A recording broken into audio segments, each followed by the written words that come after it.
दिखाई दे रही है। पाकिस्तान चलाने वालों ने पाकिस्तान की हालत ये कर दी है कि इस वक्त जब मैं आपसे बातचीत कर रहा हूं तो ये हम जनरेटर ऑन करके बिजली पैदा करके तो उसमें ये लाइटें चला के आपके साथ मैं मुखातिब हूं। और पूरे पाकिस्तान के अंदर एक ब्रेकडाउन है, पूरे पाकिस्तान की बिजली बंद हो गई है। 1 जनवरी को ख्वाजा आसिफ ने कहा था एक टीवी प्रोग्राम के अंदर कि पाकिस्तान पूरा ब्रेकडाउन हो जाएगा और ये हो जाएगा और वो हो जाएगा, हमें बड़े पैसे बचाने पड़ेंगे, टैक्सेस, मुश्किल फैसले, पता नहीं क्या कुछ वो कह रहे थे। तो उसके बाद पूरा मुल्क जो है वो ब्रेकडाउन हो गया, हमने देखा अचानक। और ये सूरत जनवरी में उन्होंने कहा, अभी शुरू में चंद दिन हुए और अभी ये कार्रवाई हो भी गई। ब्रेकडाउन हुआ क्या और कैसे हुआ इसके बारे में सोर्सेज मुख्तलिफ बातें कर रहे हैं। यानी पूरे पाकिस्तान के अंदर अब जब मैं बात कर रहा हूं तो लगभग 10:30-11 घंटे हो गए हैं कि पाकिस्तान में बिजली नहीं आ रही और अभी भी कहा जा रहा है कि 8-10 घंटे मजीद लग जाएंगे सारा सिस्टम बहाल होने में। देखिए ये टेक्निकल फॉल्ट है, वो किसी के दौर में भी आ सकता है, इमरान खान के दौर में भी आ सकता है, नवाज शरीफ के दौर में भी आ सकता है, अभी ये पीडीएम के दौर में भी आ सकता है।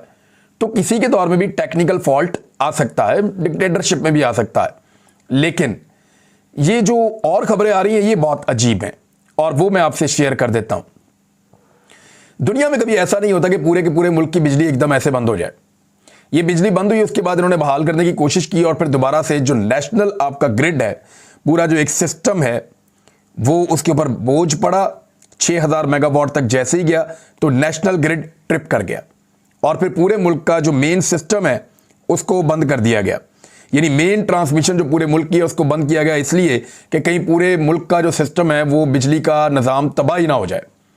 ये है पाकिस्तान की कैपेसिटी कि अभी तक पाकिस्तान एटमी मुल्क है। मैं आपको फिर बता रहा हूं कि पाकिस्तान एक एटमी मुल्क है और अभी तक खराबी तलाश नहीं कर पाया पाकिस्तान। गुज़िश्ता कुछ 10 घंटे गुजरने के बावजूद, 11 घंटे गुजरने के बावजूद पाकिस्तान को पता ही नहीं है कि पाकिस्तान में बिजली का जो बहरान आया है उसके पीछे रीज़न क्या है। और अब 3 रुकनी कमेटी बनाई जा रही है कि पता किया जाए कि एक्चुअली हुआ क्या और कैसे हुआ। जो वजीर साहब हैं खुर्रम दस्तगीर, वो आए और आकर उन्होंने बातचीत की तो उन्होंने एक बड़ी अजीब बात बताई। बात तो वो ठीक है लेकिन वो बड़ी हौलनाक बात है। उन्होंने कहा कि सिस्टम को ऑन करने के लिए भी बिजली की ज़रूरत होती है। जब आपने बिजली बनाने वाला सिस्टम ऑन करना हो तो आपको बिजली की ज़रूरत होती है और उस बिजली की दस्तयाबी के लिए कोशिश की जा रही है। यानी गाड़ी को आपने स्टार्ट करना हो तो आपको एक बैटरी छोटी सी गाड़ी में लगी होती है, आप सेल्फ मारते हैं तो वो बैटरी पावर देती है, गाड़ी स्टार्ट हो जाती है, उसके बाद गाड़ी अपनी एनर्जी खुद जनरेट करती है और चलती रहती है। वो जो छोटी बैटरी पावर देती है वो वाली पावर इनके पास नहीं है। सिस्टम को चलाने के लिए उसको मैनेज करने की कोशिश कर रहे हैं। पाकिस्तान एक एटमी मुल्क है और ये तमाम चीज़ें ज़्यादातर पाकिस्तान के दिफाई इदारों के पास हैं। यानी सिविलियंस तो नाम के ही साथ जुड़े हुए हैं, ज़्यादातर चीज़ें जो हैं वो उसको जानते हैं, वो सिस्टम को समझते हैं, उनको पता है। लेकिन बड़ी बदकिस्मती है कि पाकिस्तान जैसा मुल्क, 22 करोड़ की आबादी है, पाकिस्तान एक एटमी मुल्क है और दुनिया की तमाम फैसिलिटीज़ यहाँ पे हैं, दुनिया के बेहतरीन दरिया यहाँ पे बहते हैं, इसके बावजूद हमारे यहाँ पे बिजली का इतना बड़ा ब्रेकडाउन आया है। कुछ सोर्सेज ये बता रहे हैं कि ये हुआ क्या। वो ये कह रहे हैं कि हुआ ये है कि एक तो पाकिस्तान ने कभी भी तवज्जो नहीं दी अपने जो ट्रांसमिशन लाइंस हैं, जो पूरा सिस्टम है उसको अपग्रेड करने के लिए। हमेशा कमेटियां बना देते हैं लेकिन अपग्रेडेशन नहीं होती, उसको बेहतर नहीं करते। पहली मरतबा बेहतरी के काम के ऊपर तवज्जो जब भी दी गई तो वो पहली मरतबा ही दी गई और फिर वो ख़त्म हो गई। तो एक तो ये प्रॉब्लम है पाकिस्तान का बहुत बड़ा। और दूसरा प्रॉब्लम ये है कि बिजली अब बहुत महंगी बनती है। पाकिस्तान के पास उतनी मिकदार में फ्यूल की दस्तयाबी नहीं है क्योंकि पाकिस्तान के पास डॉलर्स की किल्लत है। पाकिस्तान बाहर से जो है वो अरेंज नहीं कर पा रहा प्लांट्स को देने के लिए पेट्रोलियम और गैस। यानी अगर वो प्लांट्स को मुहैया करेगा तभी वो बिजली बनाएंगे ना, और वो बिजली बहुत महंगी बनती है और वो महंगी बिजली अफोर्ड भी पाकिस्तान नहीं कर सकता। तो डॉलर्स है नहीं, बाहर से इंपोर्ट कर नहीं पा रहे। तो कुछ लोग ये कह रहे हैं कि उसकी जो किल्लत है उस किल्लत की वजह से ये बिजली की एक इतनी बड़ी प्रॉब्लम पाकिस्तान में बनी है।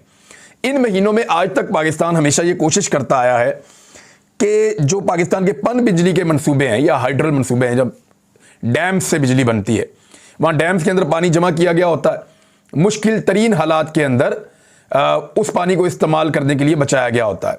और आने वाले महीनों में पाकिस्तान को इस पानी की ज़रूरत पड़ेगी जब तक बारिशें नहीं हो जाती। तो पाकिस्तान इन महीनों में, सर्दियों में, डैम के पानी को बचा कर रखता है और उससे बिजली कभी पैदा नहीं करता। लेकिन अब मंगला से बिजली पैदा करने का फैसला किया गया है, मंगला से पैदावार शुरू की जा रही है।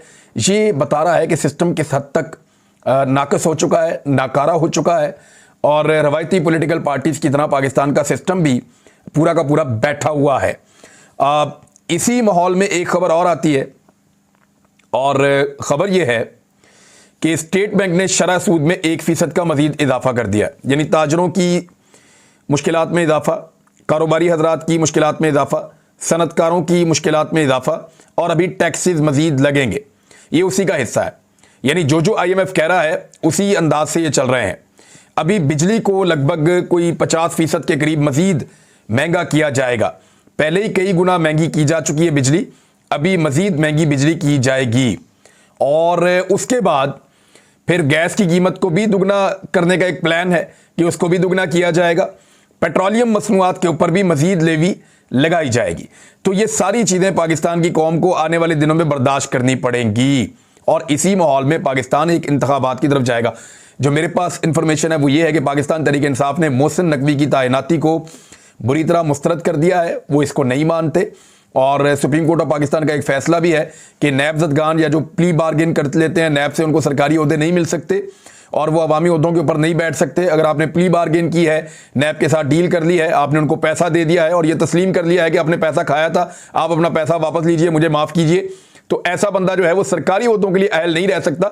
हाँ, पाकिस्तान के अंदर अपना कारोबार करे, अपना बिजनेस करे, लेकिन वो सरकारी ओहदे के ऊपर आकर बैठ गए हैं नैब से प्ली बार्गेन करने के बावजूद। तो ये एक कानूनी नुक्ता है जिसको उठाया जा सकता है अदालत के अंदर, लेकिन पाकिस्तान तहरीक इंसाफ ने इसको मुस्तरद किया है, और इसके ऊपर जो है मेरी इंफॉर्मेशन के मुताबिक वो रद्द अमल भी देंगे आने वाले दिनों में, और अपने लोगों को तैयार भी करेंगे कि उनके एक दुश्मन को बनाया गया है वज़ीर आला पंजाब, और उस दुश्मन की मौजूदगी में कैसे पाकिस्तान तहरीक इंसाफ और उसके वर्कर्स इलेक्शन लड़ेंगे, कितनी तैयारी करेंगे। लगभग 2-2.5 लाख नौजवानों को इन्हें तैयार करना पड़ेगा पूरे पंजाब के अंदर, जो हर ज़िले के अंदर मौजूद रहें, हर पोलिंग स्टेशन के ऊपर मौजूद रहें, और वो इंतखाबात के अंदर धांधली को रोकने की तमाम कोशिशें करें।